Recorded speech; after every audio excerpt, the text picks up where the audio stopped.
இல்லாமல் கழிப்பாங்க.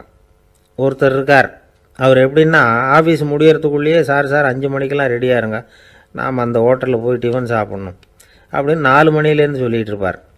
4:55க்கே பரபரப்பாக ஓடி வருவார். 2 பேரும் புறப்படுவோம், ஹோட்டலுக்கு போவோம், சாப்பிட்டுக்கிட்டு இருப்போம். அப்படி சாப்பிட்டுட்டு இருக்கிறப்ப சார் சாப்பிட்டு முடித்ததும் நேராக ஒரு ஜவுளி கடைக்கு போகிறோம் அப்படிம்பார். பரபரக்க சாப்பிட்டு முடிப்பார், புறப்படுவார். ஜவுளி கடையில் அவசரமாக சீக்கிரம் பில் போடுங்க சார், சினிமாவுக்கு நேரம் ஆகிடும்பார். சினிமா தியேட்டரில் உட்காந்து அடுத்தபடியாக எங்கே டின்னர் சாப்பிட்றதுன்னு யோசனை பண்ணிகிட்டு இருப்பார். ராத்திரி படுக்கையில் விழுந்ததுக்கு அப்புறமும் நாளைக்கு காலையில் எழுந்திரிச்சதும் அதை பண்ணணும் இதை பண்ணணும்னு திட்டம் போட்டுக்கிட்டே இருப்பார். அதாவது எப்போவும் அடுத்த நிமிஷம், அடுத்த நாள், அடுத்த வாரம், அடுத்த வருஷம், இதுதான் அவங்க சிந்தனை. இந்த நிமிஷம் என்ஜாய்மெண்ட்டை அவங்க இழந்துடுறாங்களாம். அதனால தான் வாழ்நாள் பூரா பொறுமையின்மை, அவஸ்தை, அல்லல். அதனால் நாம் எல்லோரும் வாழ்க்கையில் நிதானமாக இருக்கிறதுக்கு கற்றுக்கணுமா. அதுக்காக இந்த நிதானத்துக்கு வேறு விதமான அர்த்தம் பண்ணிக்கக்கூடாது. ஒருத்தர் அப்படித்தான் ஒரு தடவை அவருடைய குதிரை காணாமல் போயிட்டு தான். அதுக்காக அவர் கவலைப்படலை, நிம்மதியாக இருந்தார், சந்தோஷமாக இருந்தார். என்ன சார் இது, உங்கள் குதிரை திருட்டு போயிட்டுதுங்கிறீங்க, நீங்கள் கவலைப்படாமல் இருக்கிறீங்களே அப்படின்னு கேட்டாங்களாம். அதுக்கு அவர் சொல்லியிருக்கார், நல்ல வேலை சார், கட்டியிருந்த குதிரை காணாமல் போயிருக்குது. நான் அது மேலே உட்காந்துருக்கிற சமயம் அது காணாமல் போயிருந்ததுன்னா, திருட்டு போயிருந்ததுன்னா நானும் சேர்ந்தில் காணாமல் போயிருப்பேன் அப்படின்னாராம். எவ்வளவு நிதானமான ஆள் பாருங்கள். ஒரு நண்பர் சினிமா படம் தயாரிக்கிறவர், அவர்கிட்ட ஒரு நாள் பேசிக்கிட்டு இருந்தேன். அது எப்படி சார், நீங்கள் எடுக்கிற எந்த படமும் கையை கடிக்காத அளவுக்கு எடுத்துடுறீங்களே, அது எப்படின்னு கேட்டேன். அது ஒன்றும் பெரிய விஷயம் இல்லை சார், பெண்களுக்குன்னு சில உருக்கமான காட்சிகள், இளைஞர்களுக்குன்னு சில நடனங்கள், அடிதடி காட்சிகள், அப்புறம் வயசானவங்களுக்குன்னு சில ஆன்மீக காட்சிகள், சின்ன பிள்ளைங்களுக்கு சிரிப்பு, இப்படி எல்லாமும் சேர்த்து நான் படம் எடுக்கிறேன். மசாலா படம்னு பேர். இது ரொம்ப பெருசாக இல்லைன்னாலும் ஓரளவுக்கு சுமாராக ஓடிடும், கையை கடிக்காது அப்படின்னார். இது ஒரு உத்தி. சில பத்திரிகை ஆசிரியர்களும் இந்த உத்தியை கையாளுறது உண்டு. இந்த உத்திக்கு பார்னம் உத்தி அப்படின்னு பேர், பார்னம் எஃபெக்ட் அப்படின்னு சொல்லுவாங்க. அதாவது ஃபீனியஸ் டி பார்னம் அப்படின்னு ஒருத்தர் அமெரிக்காவில் இருந்தாராம். பிரிட்டிஷ் ஆட்சி நடந்துக்கிட்டு இருந்த காலம் 1920களின் கடைசி. அப்போ நடந்த ஒரு உண்மை நிகழ்ச்சி இது. ஒரு கல்யாண மாப்பிள்ளை ரயிலில் இறங்க போகிறார். அவரை வரவேற்க ஒரு ராஜ குடும்பமே காத்துக்கிட்டு இருக்குது. மங்களூர்லேருந்து இறங்குற அந்த மாப்பிள்ளை யார் தெரியுமா? ஒரு நாய். உண்மைதான், அந்த நாய்க்கு தான் கல்யாணம். சுதேசி சமஸ்தானத்து மன்னர்களில் ஒருத்தர் ஜூனாகட் மகாராஜா, அவரோட வளர்ப்பு நாய் ரோஷனாரா, அதுக்கு கல்யாணம் பண்ணி வைக்கணும்னு ஆசைப்பட்டார். மாப்பிள்ளை தேடினார். மங்களூர் மகாராஜாவோட வளர்ப்பு நாய் ஒன்று இருந்தது, பேர் பாபி. இது ரெண்டுக்கும் கல்யாணம் நடத்த முடிவு பண்ணார். திருமணத்துக்கு வேண்டிய எல்லா ஏற்பாடுகளையும் பண்ணுங்க அப்படின்னு உத்தரவு போட்டார். ஆயிரக்கணக்கான அழைப்புதழ்கள், பல சமஸ்தான மன்னர்கள், ஜமீன்தார்கள், பிரிட்டிஷ் அதிகாரிகள், பெரிய பணக்காரங்க, இப்படி நிறைய பேருக்கு அழைப்புதழ்கள் அனுப்பி வச்சாங்க. பத்திரிகையை பார்த்தவங்கெல்லாம் திகைச்சு போயிட்டாங்களாம். இருந்தாலும் என்ன பண்ணுறது, ராஜாவே அழைக்கிறார், போகாமல் இருக்க முடியுமா? அந்த சமயத்தில் நாட்டின் கவர்னர் ஜெனரலாக இருந்தவர் இர்வின் பிரபு, அவருக்கும் ஒரு பத்திரிக்கை போயிருக்குது. வாங்கி பார்த்ததும் அவருக்கு பயங்கர எரிச்சல். உடனே குப்பை தொட்டியில் போட்டுவிட்டாராம். மாட்சிமை தங்கிய பிரிட்டன் சக்கரவர்த்தியின் பிரதிநிதியான தன்னை கேவலம் ஒரு நாயின் திருமணத்துக்காக அழைக்கிறதா அப்படின்னு அவருக்கு ஆத்திரம். இருந்தாலும் கல்யாணம் பிரமாதமாக நடந்துதான். கல்யாணத்தன்னைக்கு பொண்ணுக்கு ஸ்பெஷல் குளியல், தண்ணீருக்கு பதிலாக வாசனை திரவியங்கள், பன்னீர், குளித்ததுக்கு அப்புறம் அலங்காரம், வைர மாலை, முத்து மாலை, ஏகப்பட்ட அலங்காரம். மாப்பிள்ளையை அழைக்கிறதுக்கு ரயில்வே ஸ்டேஷனில் ராஜ குடும்பமே காத்துக்கிட்டு இருக்குது. அவங்களோட வளர்ப்பு நாய்கள் 250. அத்தனை நாய்களுக்கும் பட்டு துணி போத்தி இருக்குது, முத்து வடங்கள் அணிவிச்சிருக்கிறாங்க. எல்லாம் ராஜ நாய்கள். அதுகளையும் வீதியில் நடக்க விடலையாம். அதுகளை சுமந்துக்கிட்டு போக அலங்கரிக்கப்பட்ட யானைகள் காத்துக்கிட்டு இருக்குதான். மாப்பிள்ளைக்கு வரவேற்பு எப்படி தெரியுமா? அது நடந்து வர்ற பாதை பூரா ரத்தன கம்பளம் விரிச்சிருக்குது. 2 பக்கமும் ராஜாங்க அதிகாரிகள் கைகட்டி நிற்கிறாங்க. அரசு படை வீரர்கள் அணிவகுப்பு மரியாதை செலுத்துகிறாங்க. அந்த நாய் ராஜ மரியாதையோடு நடந்து வருது, நகையெல்லாம் போட்டுக்கிட்டு வருது. திருமண மண்டபத்துக்கு சேருது. அங்கே கல்யாணம் அமோகமாக நடக்குது. இந்த திருமணத்தை முன்னிட்டு அந்த ஜூனாகட் சமஸ்தானத்துக்கு 3 நாள் விடுமுறை வேறு. கல்யாணத்துக்கு வந்திருந்தவங்களுக்கெல்லாம் ஏக தடபுடலாக விருந்து, நாட்டியம் எல்லாம் பிரமாதமாக நடந்து தான். இந்த கல்யாணத்தில் கலந்துக்க வந்திருந்த மற்ற சமஸ்தானத்து மன்னர்கள், திவான்கள், அரச குடும்பத்தினர், இப்படி அவங்க 700 பேராம். அவங்க வந்து போகிறதுக்காக விசேஷ ரயில்கள்லாம் வேற விட்டுருக்காங்க. கல்யாணம் முடிஞ்சதும் அந்த நாய் தம்பதிகளோட பெரிய பெரிய மன்னர்கள்லாம் ஒன்றா உட்காந்து சாப்பிட்டாங்களாம். ஏர் கண்டிஷன் அறையில் அந்த தம்பதிகள் கொஞ்ச காலம் வாழ்ந்துருக்கிறாங்க. கொஞ்ச நாளில் மாப்பிள்ளைக்கு மரியாதை குறைய ஆரம்பிச்சுட்டுது. வெளியில் துரத்தி விட்டாங்களாம். அந்த பெண் நாய் மட்டும் ராஜ போகங்களை அனுபவித்து வந்து தான். இந்த கல்யாணத்தை பார்த்துட்டு தொடர்ந்து மற்ற சமஸ்தானத்து மன்னர்களும் நாய் திருமணங்கள் நடத்த ஆரம்பிச்சுட்டாங்களாம். இது உண்மையில் நடந்திருக்குது. இப்படி அது இருக்கட்டும். இப்போ நம்ம கதைக்கு வருவோம். ஒரு ராஜாவுக்கு ரொம்ப நாள் கழித்து ஒரு குழந்தை பிறந்து தான். அரண்மனை ஜோசியரை கூப்பிட்ருக்கார் ராஜா. ஜோசியரே, என் மகன் வருங்காலத்தில் சிறந்த வாழ் வீரனாக வரணும்னு ஆசைப்படுறேன், வருவானாங்கிறத கொஞ்சம் பார்த்து சொல்லுங்களேன் அப்படின்னாராம். ஜோசியர் சொன்னார், மன்னா, உங்கள் புள்ள வாழ் வீரனாக வர்றது கஷ்டம். ஆனால் அவரும் உங்களை மாதிரியே நாய்க்குட்டிகள் பேரில் பிரியமாக இருப்பார், அதுகளுக்கு கல்யாணமும் பண்ணி வைப்பார் அப்படின்னாராம். அது எப்படி கண்டுபிடிச்சிங்க அப்படின்னு கேட்டிருக்கார் ராஜா. அரசே, உங்கள் பிள்ளைக்கு வாழ் மேலே உள்ள பிரியத்தை காட்டிலும் நாய் மேலே உள்ள பிரியம் அதிகங்கிறதுக்கான அறிகுறி இப்போவே தெரியுது. நல்லா கவனித்து பாருங்கள். அவர் வாழ்னு கத்துறாரு அப்படின்னாரு. கவனித்து பார்த்துட்டு அப்படி எனக்கு காதில் விழலையே அப்படின்னாராம் மன்னர். அதனால தான் சொன்னேன், அவர் கத்துறது வாழ்னு கத்தலை, வள்ளுன்னு கத்திக்கிட்டு இருக்கார், அதனால தான் அப்படி சொன்னேன் அப்படின்னாராம் அரண்மனை ஜோசியர்.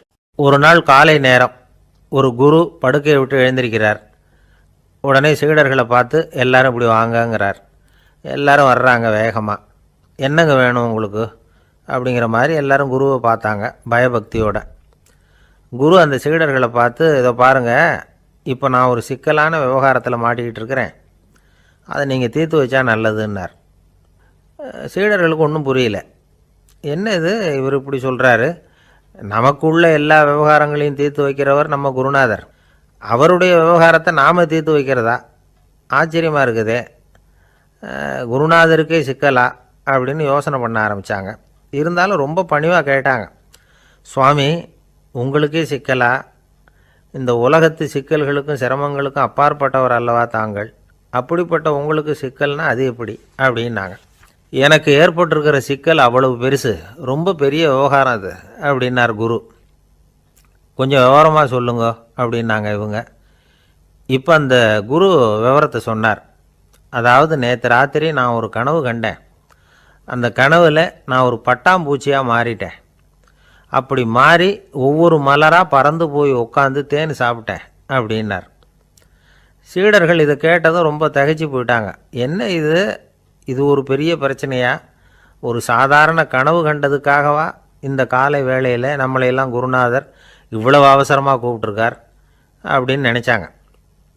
இருந்தாலும் கேட்டாங்க, இதில் என்ன சிக்கல் சுவாமி? கனவுங்கிறது எல்லாருக்கும் வரத்தானே செய்யும் அப்படின்னார் ஒரு சீடர். சீடர்களே, பிரச்சனை அது இல்லை.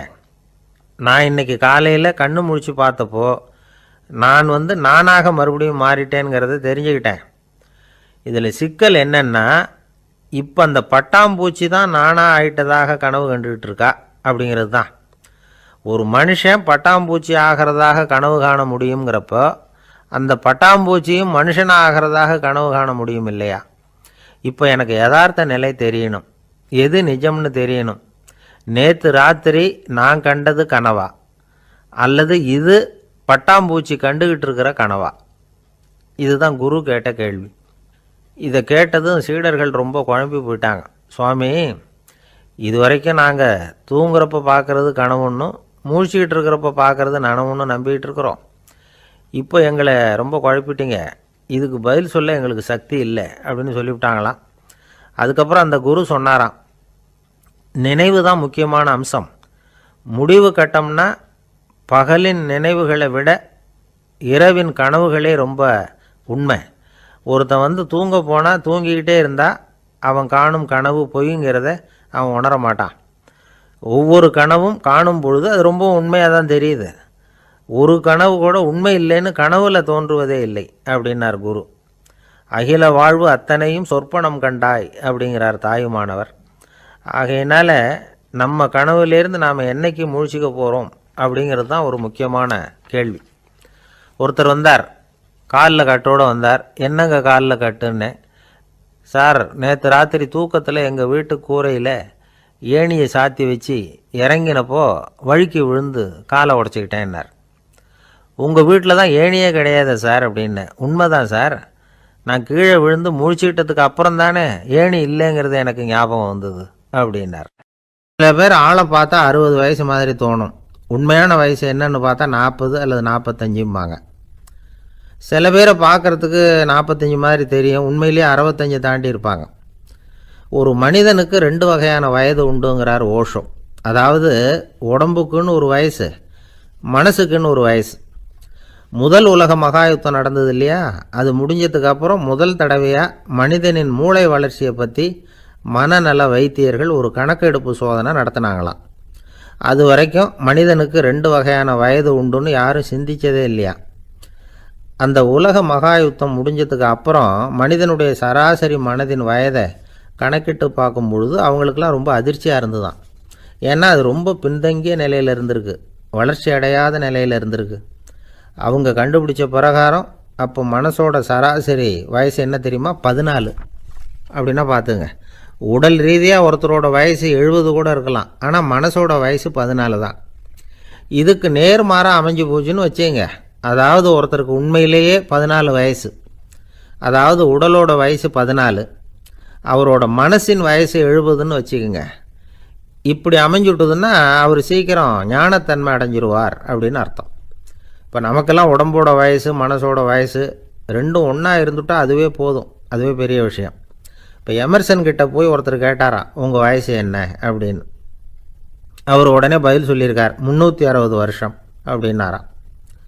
கேட்டவர் குழம்பி போயிட்டார். அவர் என்ன சொல்கிறாரு, 360 வயசா? என்ன நம்ம காதில் தான் சரியாக விழலையா?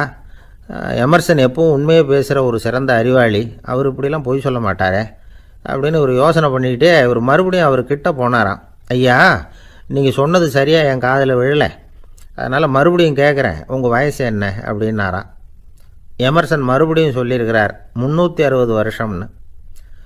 வந்தவருக்கு உண்மையிலேயே அதிர்ச்சியாக போட்டுது. அதுக்கப்புறம் மெதுவாக ஆரம்பித்தாராம், ஐயா, நீங்கள் சொல்கிறத என்னால் ஏற்றுக்க முடியாது. எப்படி பார்த்தாலும் இப்போ உங்களுக்கு வயசு ஒரு 60க்கு மேலே இருக்காதுன்னு நினைக்கிறேன் அப்படின்னாராம். நீங்கள் சொல்கிறது சரிதான், அது என் உடம்போட வயசுன்னாராம் எமர்சன். அப்படின்னா ஏற்கனவே நீங்கள் சொன்னது அப்படின்னு கேட்டிருக்கார், அது என் மனசோட வயசு அப்படின்னாராம். நம்மளை பொறுத்த வரைக்கும் அறிவு தூசு படிஞ்சிருக்கு, அது மாதிரியே அன்பும் மாசுபட்டிருக்கு. இது ரெண்டையும் சுத்தம் பண்ண வேண்டியிருக்குது. அப்போ தான் நாம் சரியான வயசில் வாழ முடியும். ஒரு ஆசாமி இருக்கிறார், அவருக்கு உடம்போட வயசு அதிகம், மனசோட வயசு ரொம்ப குறைச்சல், குழந்த மாதிரி. அவர் ஒரு ஆஸ்பத்திரியில் படுத்திருக்கிறார். நர்ஸம்மா எல்லாருக்கும் மருந்து கொடுத்துட்டு போகிறாங்க. கொஞ்ச நேரம் கழித்து திரும்பி வந்தாங்க. அப்போ இவர் அந்த அம்மாவை கூப்பிட்டு சொல்கிறார், இதை பாருங்கள் சிஸ்டர், நீங்கள் எல்லாருக்கும் சின்ன சின்ன மாத்திரையாக கொடுத்துட்டு எனக்கு மட்டும் நீளமான மாத்திரையாக கொடுத்துட்டீங்க. முழுங்கிறதுக்கு ரொம்ப கஷ்டமாக போச்சு. இனிமேல் எனக்கும் சின்ன மாத்திரையாக கொடுங்க சிஸ்டர் அப்படின்னாராம். அந்த அம்மா உடனே இப்போ உங்கள் சக்திக்கு தகுந்த மாதிரி மெதுவாக அதிக கஷ்டம் இல்லாமல் முன்னேறலாம். அங்கே என்ன போட்டியாக வைக்கிறாங்க, முந்திக்கிட்டு போய் என்ன பண்ண போகிறோம், பரிசாக வாங்க போகிறோம். அதனால் நிதானம் அவசியம் அப்படிங்கிறது அவங்க ஆலோசனை. தொந்தரவு கொடுக்காத ஷூ, ட்ரெஸ்ஸு இதுகளை உபயோகப்படுத்துங்க. பாதத்தில் ஆடு தசை இருக்குல்ல, அங்கே ஏதாவது பிரச்சனை இருந்ததுன்னா டாக்டரை பாருங்கள். இந்த பாதத்தில் வலி வரும் அந்த இடத்துல. வெயில் காலமாக இருந்தால் தலைக்கு தொப்பி வச்சுக்கோங்க. பனியில் நடந்தாலும் அப்படி தான், தலையை பத்திரமா பார்த்துக்குங்க. நம்மக்கிட்ட ஏதோ கொஞ்சம் உருப்படியாக தெரியறது அது தானே. உடற்பயிற்சிக்கு முன்னாடி பின்னாடி பயிற்சி செய்கிறப்போ நிறைய தண்ணி குடிக்கலாமா. முதல் 1 மாதத்துக்கு கொஞ்சம் தளர்த்தியாக சாவகாசமாக நடக்கலாம். மணிக்கு 3 அல்லது 4 கிலோமீட்டர் வேகம்னு வச்சுங்களேன். அதுக்கப்புறம் வேகத்தை அதிகப்படுத்தலாம். மணிக்கு 6 அல்லது 8 கிலோமீட்டர் அளவுக்கு நடக்கலாம். நல்லா கையை வீசிக்கிட்டு நடக்கணும். மூச்சு விடுற எண்ணிக்கை அதிகரிக்கணும். இது மாதிரி ஒரு 30 நிமிஷம் நடக்கலாம். தனியாக நடந்து போகிறதுக்கு உங்களுக்கு என்னமோ மாதிரி இருக்குதா, கூட யாரையாவது சேர்த்துக்குங்க. ஒரு குரூப்பாக சேர்ந்து போகலாம். நடக்கிறதுங்கிறத ஒரு சந்தோஷமான சமாச்சாரமாக ஆக்கிக்கணும். தினம் இப்படி நடக்க வேண்டி இருக்குதே அப்படின்னு புலம்பிக்கிட்டே போகக்கூடாது. சில பேர் நடக்கிறப்போ கடந்த காலத்தை அசை போட்டுக்கிட்டே போவாங்க, சில பேர் வருங்காலத்தை அசை போட்டுக்கிட்டே போவாங்க. சில பேர் முக்கியமான திட்டம்லாம் இப்படி நடக்கிறப்ப தான் தீர்மானம் பண்ணுவாங்க. நடக்கிறதுனால மன இறுக்கம் குறையுது, பரபரப்பு குறையுது, மன ஆற்றல் பெருகுது, தன்னம்பிக்கை வளருது, முதுமை தள்ளி போகுது, செயல்திறன் அதிகரிக்குது. இதை தவிர உடம்புக்கும் பல விதமான சௌகரியங்கள் ஏற்படுது. அதனால் இது வரைக்கும் நடக்க ஆரம்பிக்காதவங்க இனிமேல் இந்த குறிப்புகளை கவனத்தில் வச்சுக்கிட்டு நடக்க ஆரம்பிச்சுடலாம். சார்லஸ் லேம்ப் அப்படின்னு ஆங்கில இலக்கிய மேதை ஒருத்தர், அவர் ஒரு தரம் உடம்பு சரியில்லைன்னு டாக்டர்கிட்ட போனாராம். டாக்டர் அவரை பார்த்துட்டு, நீங்கள் தினமும் காலையில் வெறும் வயத்தில் நடக்கணும் அப்படின்னாராம். வெறும் வயத்தில் நடக்கிறதுக்கு நான் தயார், ஆனால் வயிறு கிடைக்கணுமே சார், யார் வயத்து மேலே நடக்கிறது டாக்டர் அப்படின்னு கேட்டாராம் இவர்.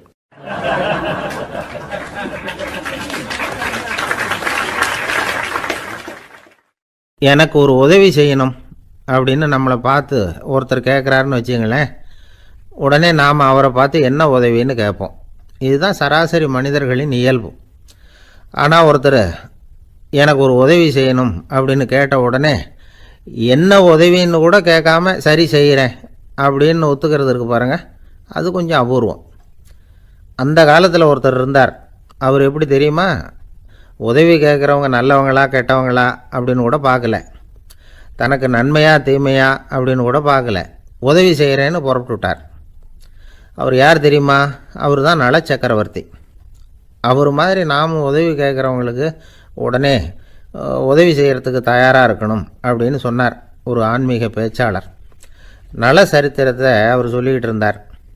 இந்திரன், அக்னி, வருணன், யமன் இவங்க 4 பேரும் நலனை பார்த்து எங்களுக்கு நீ உதவி செய்யணும், எங்களுக்காக நீ தூது போகணும் அப்படின்னு கேட்குறாங்க. யாருக்கிட்ட தூது போகணும், என்ன காரியத்துக்காக போகணும் அப்படின்னு கேட்கணும்ல. நலன் அப்படி கேட்கவே இல்லை, உடனே சரின்னு ஒத்துக்கிறான்.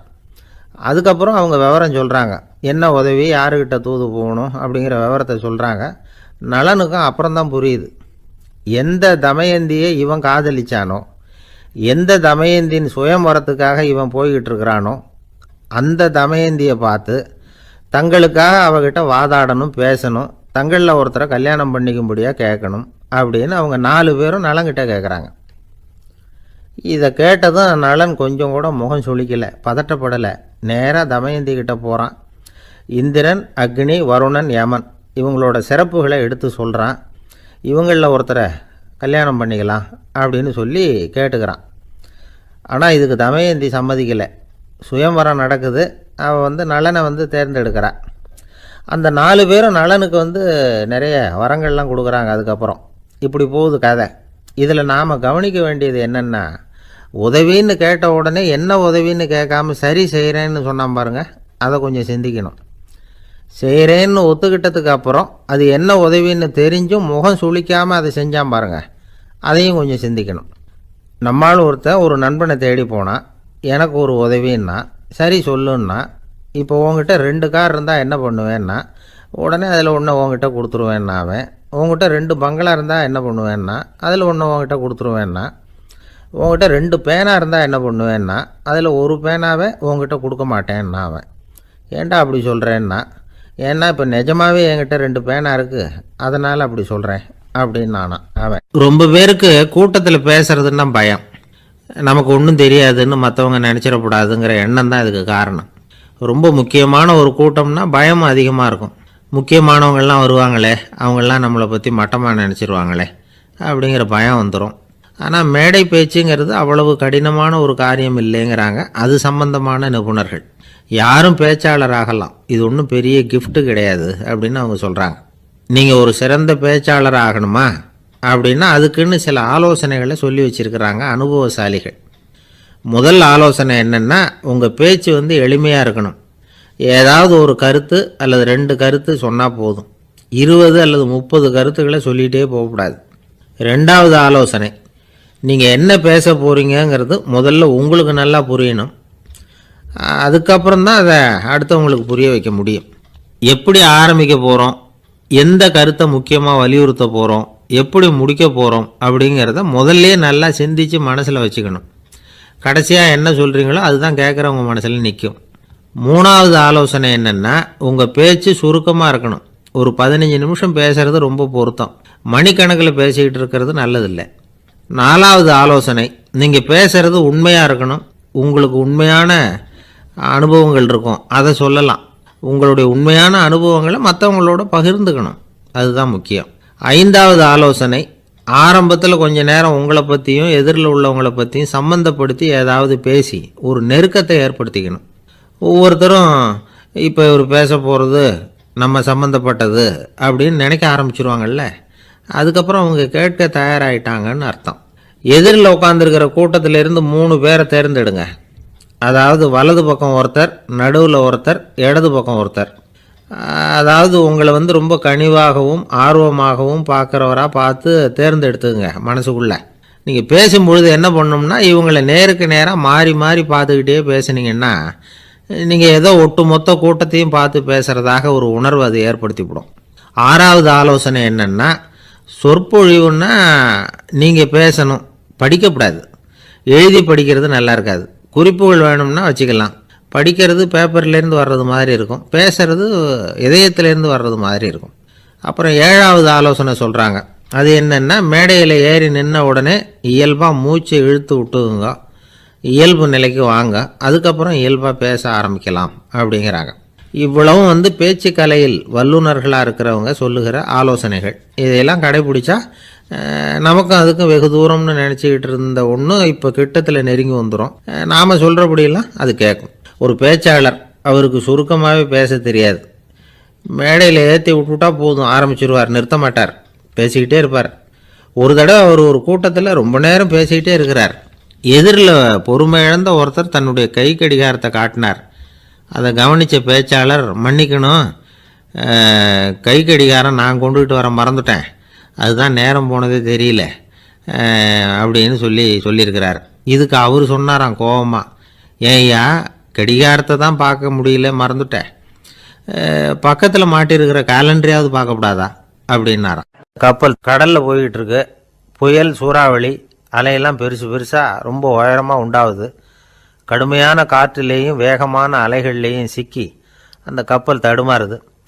திசை மாறி போச்சு, எந்த பக்கம் போயிட்டுருக்குறோம்னே தெரியல. அந்த கப்பலை செலுத்திக்கிட்டு இருந்த மாலுமி ரொம்ப சாமர்த்தியமாக செயல்பட்டார். தன்னுடைய அறிவாற்றலையும் திறமையையும் முழுமையாக பயன்படுத்தினார். அந்த கப்பலை கட்டுப்படுத்தினார். மெதுவாக அந்த சூறாவளியிலிருந்து கப்பலை காப்பாற்றி கரைக்கு கொண்டுட்டு சேர்த்துட்டார். மாலுமின்னு ஒருத்தர் இருந்ததுனால அந்த மரக்கலம் காப்பாற்றப்பட்டது. மாலுமின்னு ஒருத்தர் இல்லைன்னு வச்சுக்கோங்க, அந்த கப்பலோட கதி என்னவாயிருக்கும் யோசிச்சு பாருங்க. ஒரு கோபக்காரனுடைய நிலைமையும் அப்படித்தானா. கோபக்காரன்கிறவன் ஒரு மாலுமி இல்லாத மரக்கலம் அப்படிங்கிறார் நபிகள் நாயகம். கொந்தளிக்கிற கடல்ல கொடுமையான அலைகளின் உச்சியில் அல்லல் படுகிற மரக்கலத்தை விட மோசமானது கோபக்காரனின் நிலைமை அப்படிங்கிறது அவருடைய கருத்து. அது மாதிரி இதுன்னு சொல்லல, அதை விட மோசம் இது அப்படிங்கிறார். ஏன் தெரியுமா? ஒரு கப்பல் கடல்ல தடுமாறுனா அதை சரிப்படுத்த மாலுமி இருக்கிறார். அவர் தன்னுடைய சாமர்த்தியத்தினால் அதை கட்டுப்படுத்தி சரியான வழிக்கு கொண்டுட்டு வந்துடுவார். ஆனால் கோபக்காரனுடைய நிலைமை அப்படி இல்லை அப்படிங்கிறார் நபிகள் நாயகம். மனித மனம் ஒரு மரக்கலம், அறிவு அதில் இருக்கிற மாலுமி. மாலுமி மரக்கலத்தை செலுத்துறான், அவனுக்கு கட்டுப்பட்டு அது ஓடுது. ஆனால் கோபக்காரனுங்கிற மனுஷங்கிட்ட அறிவுங்கிற மாலுமி சரியாக வேலை செய்ய மாட்டான். ஏன்னா கோபம் அந்த மாலுமியின் கண்களை அவிச்சிரும், காதுகளை கேட்காம பண்ணிவிடும். கண்ணையும் காதையும் மூடிவிட்டு கப்பலை ஓட்டுனா எப்படி ஓட்டுறது? அதனால் கோபக்காரன் மாலுமி இல்லாத மரக்கலம். இடி மின்னலில் மாட்டிக்கிட்டு கஷ்டப்படுற கப்பல் மாதிரி கஷ்டப்படுறான். பெரியவங்கள்லாம் என்ன சொல்கிறாங்க? உனக்கு கெடுதல் பண்ணவனுக்கும் நீ நன்மையை செய், எவருடைய விருப்பு வெறுப்பையும் பொருட்படுத்தாதே, பரம எதிரிக்கும் நீ நன்மை செய்ய ஆரம்பிச்சா உன்னுடைய தூய நிலையை பார்த்துட்டு அவனும் உனக்கு நெருக்கமான நண்பனாக ஆயிடுவான். இதுதான் பெரியவங்க நமக்கு சொல்லியிருக்கிறது. புனித குரான் சொல்கிறது என்ன? தீமையை நன்மையை கொண்டே நீர் தடுத்து கொள்ளும் அப்படின்னு சொல்லப்பட்டிருக்கு. அதில் இன்னா செய்தாரை ஒருத்தல் அவர் நாண நன்னயம் செய்து விடல் அப்படிங்கிறார் திருவள்ளுவர். செல்வந்தர் ஒருத்தர்கிட்ட ஒரு சிறுவன் ஆடு மேய்ச்சிக்கிட்டு இருந்தானா. பெரியவர் அவனை கூப்பிட்டு, நீ நேராக போய் ஒரு ஆட்டில் உள்ள ரொம்ப நல்ல பகுதி எதுவோ அதை எடுத்துக்கிட்டு வா அப்படின்னாரான். இவன் போனான். ஒரு ஆட்டு உடம்புல இருந்த நாக்கு, இருதயம், இது ரெண்டையும் எடுத்துகிட்டு கொடுத்தானான். பெரியவர் வாங்கி பார்த்தார்.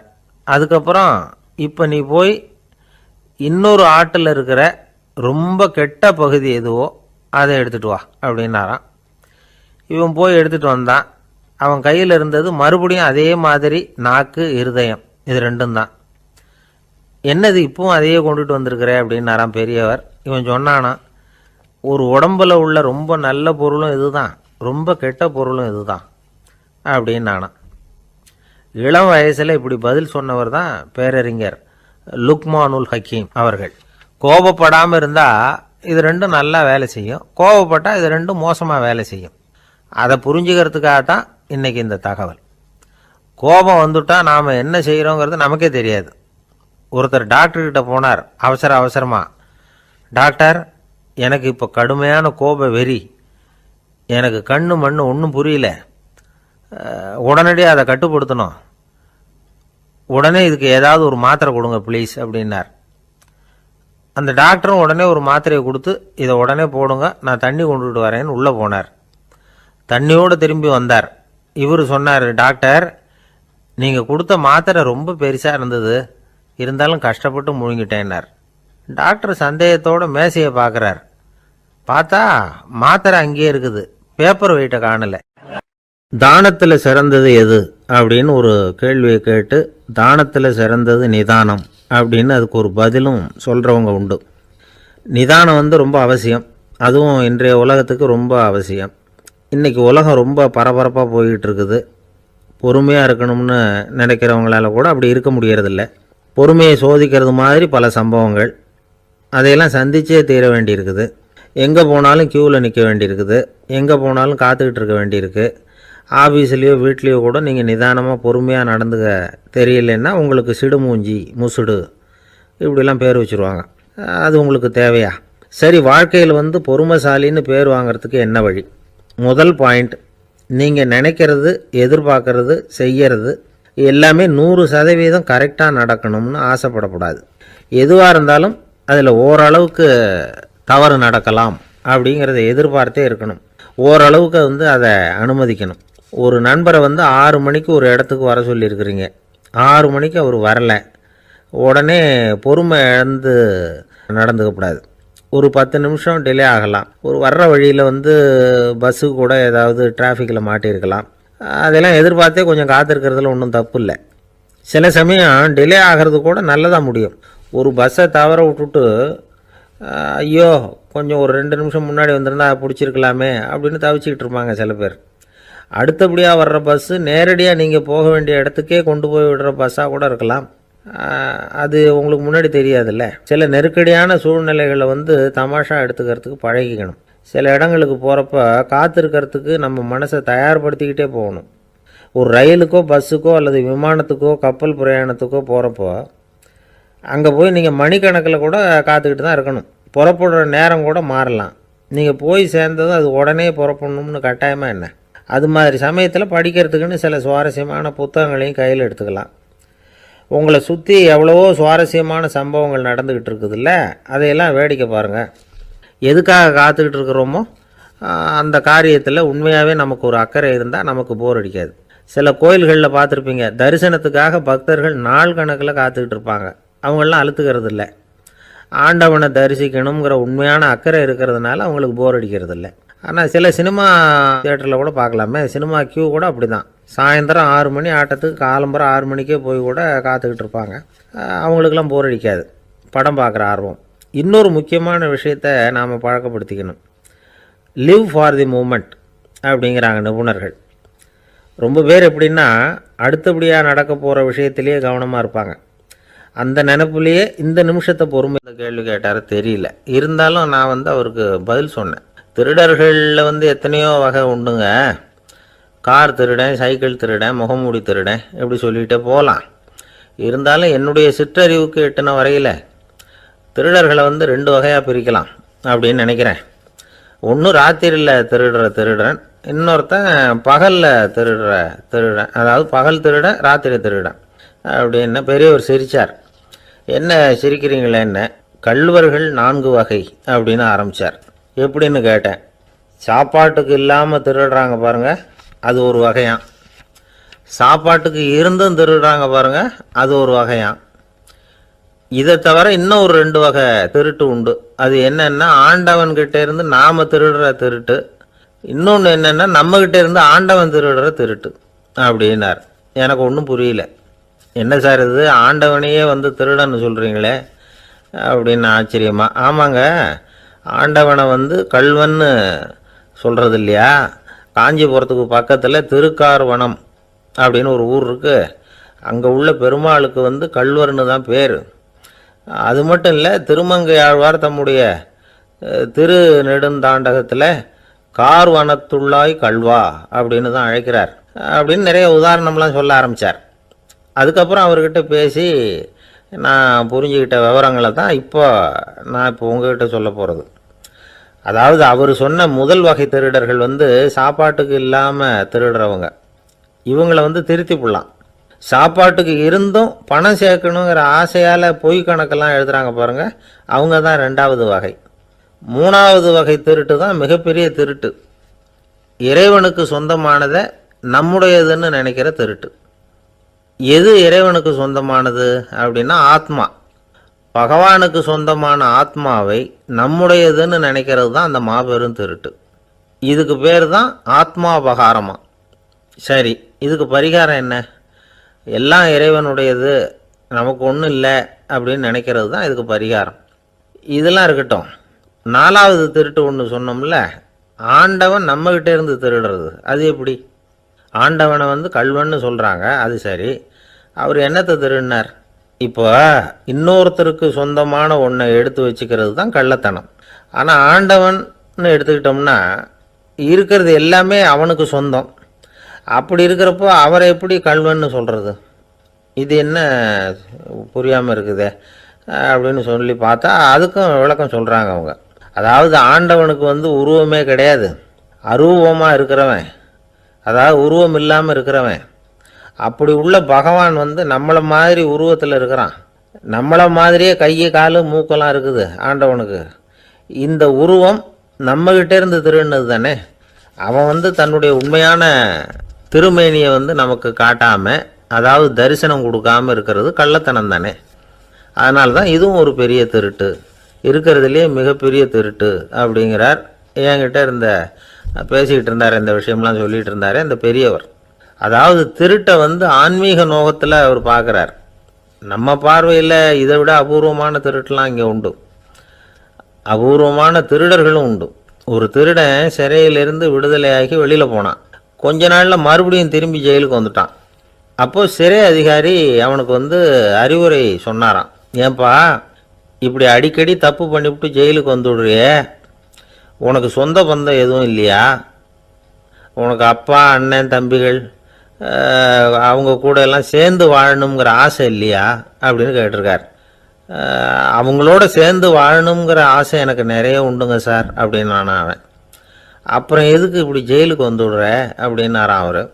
அவங்க எல்லாருமே இங்கே தானே சார் இருக்காங்க அப்படின்னு அவன். நம்மக்கிட்ட ஒருத்தன் தப்பாக நடந்துக்கிட்டானா உடனே நாம் என்ன செய்வோம்? கையை ஓங்கிட்டு அவனை அடிக்க போவோம்.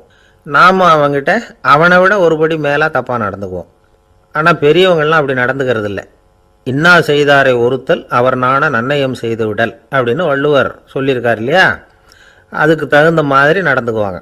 பாயசித் விஸ்தாமிங்கிறவர் ஒரு பெரிய ஞானி. அவர் ஒரு நாள் ராத்திரி ரொம்ப நேரம் மசூதியில் இருந்துட்டு வீட்டுக்கு திரும்பி வந்துக்கிட்டு இருக்கிறார். வழியில் ஒரு குடிகாரன், அவன் கையில் ஒரு இசைக்கருவி, அதை கண்ணா பின்னான்னு மீட்டிக்கிட்டு வாய்க்கு வந்தபடியே என்னத்தையோ பாட்டுன்னு நினச்சிக்கிட்டு பாடிக்கிட்டு அவன் பாட்டுக்கு கிடக்கிறான் வழியில். அதோடு இருந்தாலும் பரவாயில்ல, அந்த பக்கமாக வழியில் போகிறவங்க வர்றவங்களையெல்லாம் பார்த்து கண்ணா பின்னான்னு திட்டிகிட்டு இருக்கிறான், ரொம்ப வளர்க்குறான். பாயசித் பிஸ்தாமிங்கிற அந்த பெரியவர் அந்த வழியாக போகிறார். அவனை பார்க்குறார். அவனுடைய நிலைமையை பார்த்துட்டு பரிதாபப்படுறார். ஏன்பா இது மாதிரியெல்லாம் நடந்துக்கிற, இப்படி நடக்கலாமா அப்படின்னு ஏதோ கொஞ்சம் புத்திமதி சொல்கிறதுக்கு ஆரம்பித்தார். அவனுக்கு கோபம் வந்துட்டுது. கையில் வச்சுருந்த வாத்திய கருவி அதால் ஓங்கி அந்த பெரியவர் தலையில் ஒரு அடி கொடுத்தான். ரத்த காயம் ஏற்பட்டு போச்சு. அவன் கையில் இருந்த இசைக்கருவியும் அடித்த வேகத்தில் 2ஆக உடஞ்சி போச்சு. அவ்வளோ வேகமாக அடிச்சிருக்கான். இவ்வளவு தூரத்துக்கு நடந்து போச்சுல்ல. அந்த மாபெரும் ஞானி வாயை திறந்து ஒரு வார்த்தை கூட பேசலை. பேசாமல் தலையை பிடிச்சிக்கிட்டு அவர் பாட்டுக்கு போயிட்டார். மறுநாள் அந்த பெரியவர் என்ன பண்ணார் தெரியுமா? கொஞ்சம் இனிப்பு பண்டங்கள், கொஞ்சம் பணம், இது ரெண்டையும் ஒரு ஆள் மூலமாக அனுப்பி வச்சார் அந்த குடிகாரனுக்கு. அவனுக்கு ஒன்றும் புரியல. என்ன விவரம்னு விசாரித்தான். வந்த ஆள் ஒரு கடுதாசியை நீட்டினான். அதில் விவரம் இருந்தது. ஞானி எழுதியிருக்கிறார், இதை பார்ப்பா, உங்களுடைய இசைக்கருவி உடையறதுக்கு என்னுடைய தலை காரணமாக ஆயிட்டுது. அதுக்காக நான் ரொம்ப வருத்தப்படுறேன். அதுக்காக தான் பணம் அனுப்பி வச்சுருக்கேன். வேறு புதுசாக ஒரு இசைக்கருவி வாங்கிக்கோ. அப்புறம் இன்னொரு விஷயம், நேற்றுக்கு ராத்திரி என்கிட்ட ஏகப்பட்ட கசப்பான வார்த்தைகளை பேசினேன். இதோடு அனுப்பியிருக்கிற இனிப்பு பண்டங்களை சாப்பிட்டு உன்னுடைய நாவில் உள்ள கசப்பை மாற்றிக்கோ அப்படின்னு அதில் எழுதப்பட்டிருந்தது. இந்த சமயத்தில் அவன் குடி மயக்கத்தில் இல்லை, தெளிஞ்சு போயிருந்த நேரம் அது. அதனால் அதை படித்த உடனே அவனுக்கு ரொம்ப வெக்கமாக போச்சு. தலை குனிஞ்சான், யோசனை பண்ணான். கொஞ்ச நேரத்தில் தன்னுடைய நண்பர்கள் சில பேரையும் கூப்பிட்டுக்கிட்டு நேராக அந்த ஞானி இருக்கிற இடத்துக்கு ஓடினான். அவர் காலில் விழுந்தான், அவர்கிட்ட மன்னிப்பு கேட்டுக்கிட்டான். பெரியவங்களே தெரியாமல் நான் இந்த பாவ செயலை பண்ணிவிட்டேன், என்னை மன்னிச்சுங்க, உங்களுடைய பொறுமையும் போதனையும் என்னுடைய கண்ணை திறந்துட்டுது. இனிமேல் நானும் என்னுடைய நண்பர்களும் நல்ல வழியில் திருந்தி வாழ போகிறோம் அப்படின்னா. ஞானி செய்த நன்னயம் குடிகாரனை எப்படி திருத்தியிருக்கு பார்த்தீங்களா? இந்த கதையை கேட்டுவிட்டு ஒருத்தர் சொன்னார், என் வாழ்க்கையில் கூட அப்படி ஒரு சம்பவம் நடந்தது சார். நானும் ஒரு நாள் ராத்திரி ஓவராக குடிச்சிட்டு ஒரு கிட்டாரை வாசிச்சுக்கிட்டு கண்ணாபின்னான்னு உளறிக்கிட்டு திட்டிக்கிட்டு இருந்தேன். அந்த சமயம் அந்த வழியாக ஒருத்தர் வந்தார். ஓங்கி தலையில் ஒரே ஒரு அடி, ரத்தம் வந்துட்டுது. அதுக்கப்புறம் என் மனசு தெரிந்துவிட்டுது சார் அப்படின்னார். அப்படியா என்ன ஆச்சரியமா? ஆமாம் சார், அடி விழுந்தது அவர் தலையில் இல்லை, என் தலையில். வந்தவர் என்ன அப்படி அடிச்சுட்டார். மயக்கம் தெளிஞ்சதுக்கு அப்புறம்தான் எனக்கு விவரம் புரிஞ்சுது. அவர் ஒரு போலீஸ்காரரு அப்படின்னார் ரொம்ப சோகமாக. ஒரு ஊரில் ஒரு துறவி இருந்தார், புத்த சமய துறவி. அந்த ஊர் மன்னன் அவரை பற்றி கேள்விப்பட்டிருக்கான். ஒரு நாள் புறப்பட்டு போனான், துறவியின் பாதங்களை தொட்டு வணங்கினான். அதுக்கப்புறம் சொன்னான், ஐயா, நான் உங்களை அரண்மனைக்கு அழைச்சிட்டு போகிறதுக்காக வந்திருக்கிறேன். இனிமேல் நீங்கள் இங்கே எதுக்கு இருக்கணும் அப்படின்னானா. அவன் மனசுக்குள்ளே என்ன நினைப்புன்னா, இவர் எங்கே வரப்போகிறாரு, நான் ரொம்ப எளிமையானவன், எனக்கு எதுக்கு அரண்மனை வாசம்னு சொல்லிவிடுவார் அப்படின்னு நினச்சிருக்கான். ஆனால் அந்த துறவி என்ன பண்ணார் தெரியுமா? அப்படியா, சரி போகலாம், வா, போய் உன் ரதத்தை கொண்டுட்டு வா, அரண்மனைக்கு போகும்பொழுது அதுக்கு தகுந்த மாதிரி ஆடம்பரமாக போகணும் அப்படின்னு விட்டாரான். துறவி இப்படி சொன்னதும் அந்த மன்னனுக்கு மனசுக்குள்ளே சந்தேகம் வந்துட்டுது. இவர் உண்மையிலேயே துறவி தானா, ஏமாத்து பேர் வழி மாதிரி தெரியுதே அப்படின்னு நினச்சிருக்கான். இருந்தாலும் இனிமேல் என்ன பண்ணுறது, சொல்லியாச்சு. ரதத்தை கொண்டுகிட்டு வந்தான். துறவி ஏறி உக்காந்தார். பக்கத்தில் ராஜா. அவர் ரொம்ப உற்சாகமாக வரார், இவன் ரொம்ப சோர்ந்து போய் வரான். துறவி மரத்தடியிலேயே வாழ்ந்து பழக்கப்பட்டவர், அரண்மனையில் எளிமையாக ஒரு இடத்துல உட்காந்துக்குவார் அப்படின்னு நினச்சான். ஆனால் அப்படி இல்லை. அரண்மனைக்கு வந்த உடனே அந்த துறவி அதை கொண்டுட்டு வா, இதை கொண்டுட்டு வான்னு சொல்லி உத்தரவு போட ஆரம்பிச்சுட்டார். அரண்மனையில் இருந்தால் அரசனை மாதிரி இருக்கணும் அப்படிங்கிறார்.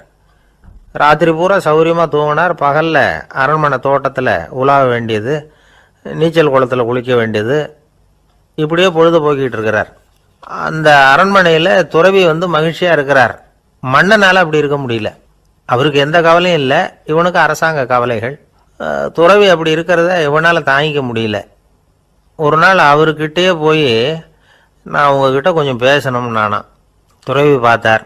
நான் இந்த அரண்மனைக்கு வரும்பொழுதே நீ என்னமோ என்கிட்ட கேட்கணும்னு நினச்ச, ஏன் காலதாமதம்? நீ அனாவசியமாக உன்னையே தொந்தரவு பண்ணிகிட்டு இருக்கிற, நீ கவலையாக இருக்கேங்கிறது எனக்கு புரியுது. நான் மரத்தடியில் இருந்தப்போ கூட என்னை அடிக்கடி சந்திச்சுக்கிட்டு இருப்பேன், ஏதாவது விளக்கம் கேட்குறது உண்டு. இங்கே வந்த பிறகு என்னை சந்திக்கிறது கூட அபூர்வமாக போயிட்டுது. நீ இப்போ என்ன கேட்க போகிறேங்கிறது எனக்கு தெரியும், இருந்தாலும் கேள் அப்படின்னாராம். வேற ஒன்றும் இல்லைங்க, இப்போ உங்களுக்கும் எனக்கு என்ன வித்தியாசம்? 2 பேரும் அரண்மனையில் தான் இருக்கிறோம். நீங்கள் மகிழ்ச்சியாக இருக்கிறீங்க, நான் அப்படி இருக்க முடியல. இவ்வளவுக்கும் நீங்கள் முன்னாடி இருந்தது மாதிரி இல்லை. தினமும் தங்கத்தேர் கேட்குறீங்க, உயர்தரமான ஆடைகள் அணிகிறீங்க, சுவையான சாப்பாடு. இப்படி இருக்கிறப்போ உங்களுக்கும் எனக்கு என்ன வித்தியாசம்? இதுதான் மன்னனுடைய கேள்வி.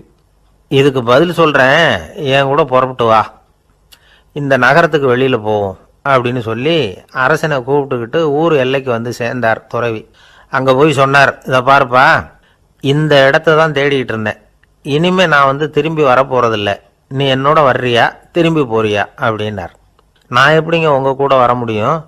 என்னுடைய நாடு, என்னுடைய சொத்துக்கள், மனைவி, மக்கள் எல்லாத்தையும் விட்டுட்டு எப்படிங்க வர்றதுன்னா.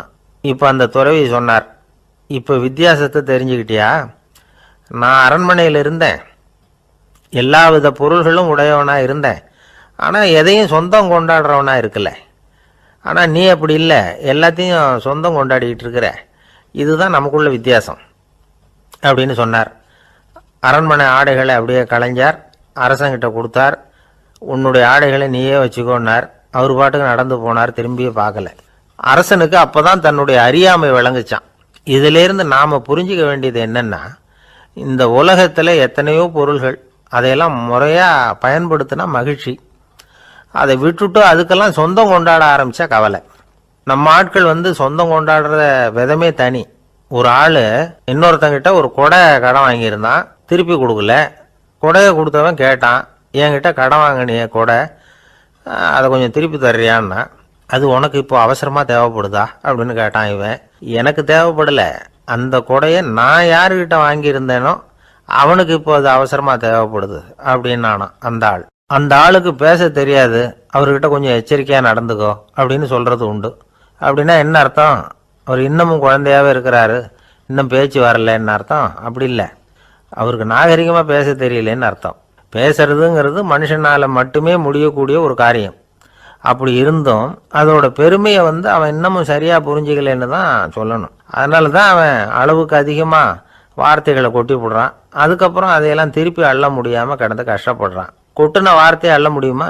ஒருத்தரை இன்னைக்கு பார்த்து முட்டாள்னு திட்டி போடுறீங்க, நாளைக்கு மறுபடியும் அவர்கிட்ட போய் நேத்திக்கு உன்னை முட்டாள்னு சொல்லிவிட்டேன், அந்த வார்த்தையை திருப்பி கொடு, வாங்கிட்டு போயிடுறேன் அப்படின்னு நான் சொல்ல முடியும்? அவன் கோபக்காரனாக இருந்தால் நேத்திக்கு அதை வேறு விதமாக உங்களுக்கு திருப்பி கொடுத்துருப்பான். உலகத்தில் எவ்வளவோ ஜீவராசிகள் இருக்குது, அதுக்கெல்லாம் வாய் இருக்குது. அந்த வாயெல்லாம் எதுக்கு உபயோகம்? சாப்பிட்றதுக்காக. ஆனால் நமக்கு இருக்கிற வாய் சாப்பிட்றதுக்காக மட்டும் இல்லை, பேசுகிறதுக்காகவும் தான். பேச முடியலன்னா வாய் இருந்தால் கூட அது வாயில்லா ஜீவன் தான். ஒரு பையனை பார்த்து அது வாய் உள்ள புள்ள பொழைச்சிக்கும் அப்படின்னா மற்ற பையன்களுக்கெல்லாம் முகத்தில் வாயே இல்லைன்னு அர்த்தம்? அப்படி இல்லை, அந்த பையன் கொஞ்சம் கெட்டிக்காரத்தனமாக பேசுவான்னு அர்த்தம். அதனால் எப்படி பேசணும் அப்படிங்கிறத நாம் முக்கியமாக தெரிஞ்சுக்கணும். இதுக்கு 8 விதமான குறிப்புகளை நம்ம பெரியவங்க சொல்லியிருக்கிறாங்க. பேச்சுக்கு 8 அங்கங்கள் உண்டு அப்படின்னு அவங்க சொல்கிறாங்க. அதெல்லாம் என்னென்ன அப்படின்னா, உண்மை, நன்மை, அன்பு, நிதானம், இனிமை, ஆழம், சமயமறிதல், சபையறிதல். இந்த 8 தன்மையும் பேச்சில் இருக்கணுமா. இதையே கொஞ்சம் விவரமாக சில பேர் போர்டில் எழுதி வச்சுருப்பாங்க. அதாவது எழுத்துலையாவது அதெல்லாம் இருக்கட்டுமே அப்படின்னு நினச்சி நீங்கள் கூட சில இடங்களில் இதை பார்த்துருக்கலாம். அதாவது உண்மையே பேசுக, நன்மையே பேசுக, அன்பாக பேசுக, நிதானமாக பேசுக, இனிமையாக பேசுக, ஆழமுடையதாக பேசுக, சமயமறிந்து பேசுக, சபையறிந்து பேசுக, இப்படி எழுதி வச்சுருப்பாங்க. இந்த 8 அம்சமும் சரியாக பொருந்தி இருந்தால் தான் அது பேச்சு. மற்றதெல்லாம் பேச்சாகிடாது. பேச்சு ஒரு சிறந்த கலை. எல்லாத்தையும் விட பேசாமல் இருந்தும் பழகணும், அது ரொம்ப முக்கியம். அதில் நமக்கு தெரிஞ்ச ஒருத்தர் எதிரில் வந்தார் ரொம்ப வேகமாக. என்ன சார் வாக்கிங்க அப்படின்னு கேட்டோம். அவரால் ஆமாம்னு பதில் சொல்ல முடியல, அவ்வளவு கஷ்டம். மூச்சு விடுறதுக்கே வாயை திறந்து மூடிட்டு இருக்கிறார். எங்கே பேசுறது? கொஞ்சம் நின்று நிதானித்து மூச்சு விட்டுட்டு அதுக்கப்புறம் சொன்னார் ஆமாம் அப்படின்னு. என்ன சார் இவ்வளவு வேகம்னோம்? உங்கள் பேச்சை கேட்டுவிட்டு தான் சார் நடக்க ஆரம்பித்தோம். நீங்கள் தான் அடிக்கடி சொல்லிகிட்டு இருந்தீங்க நடக்கிறது நல்லதுன்னு. அன்னையிலேருந்து ஆரம்பிச்சுட்டேன், ஆனால் ரொம்ப கஷ்டமாக இருக்குது சார். இப்போ பாருங்கள், உங்கள்கிட்ட சுலபமாக பேசக்கூட முடியல, மூச்சு வாங்குது, உடம்பு கூட வலிக்கிறது மாதிரி இருக்குது அப்படின்னு அவர் பாட்டுக்கு பேச ஆரம்பிச்சிட்டார். உங்களை யார் சார் இவ்வளவு வேகமாக நடக்க சொன்னது? வேகத்தை குறைங்க, மெதுவாக நடங்க அப்படின்னோம். நீங்கள் நடக்கிறதுனால என்னென்ன சௌகரியம்னு அன்னைக்கு சொன்னீங்களே தவிர சௌகரியமாக நடக்கிறது எப்படின்னு சொல்லலையே அப்படின்னார் அவர். இன்னமும் லேசாக மூச்சு வாங்கிக்கிட்டே சொன்னால் கூட இவர் சொல்கிறதுலேயும் ஒரு நியாயம் இருக்குது. அதனால் இந்த நடைப்பயிற்சி பண்ணுறவங்க கவனிக்க வேண்டிய சில முக்கியமான குறிப்புகள் இருக்குது. அது என்னென்னங்கிறத அவங்க தெரிஞ்சுக்கணும். அது தெரிஞ்சு வச்சுக்கிறது நல்லது. இதெல்லாம் மருத்துவ நிபுணர்கள் சொல்கிற குறிப்புகள். அவங்க என்ன சொல்கிறாங்க தெரியுமா? உங்கள் வயசு 40க்கு மேலேயா? உங்கள் எடை இருக்க வேண்டியதை விட 10 கிலோ அதிகமாக இருக்குதா? நீங்கள் புகை பிடிக்கிறவரா? இதய நோய், இரத்த நாள நோய், உயர் இரத்த அழுத்தம் இப்படி ஏதாவது உங்களுக்கு உண்டா? அப்படின்னா நீங்கள் உங்கள் இஷ்டத்துக்கு வரிஞ்சு கட்டிக்கிட்டு நடைப்பயிற்சி பண்ண ஆரம்பிச்சிடாதீங்க. முதல்ல ஒரு மருத்துவ பரிசோதனை பண்ணிக்கோங்க, அதுதான் நல்லது அப்படின்னு அவங்க சொல்கிறாங்க. நடக்கிறப்போ உடற்பயிற்சி செய்கிறப்போ மார்பு பகுதியில் அல்லது வேறு எங்கேயாவது தொடர்ந்து வலி இருந்ததுன்னா பயிற்சியை நிறுத்தி விட்டு டாக்டரை போய் பார்க்கணும். நடைப்பயிற்சி பண்ணுற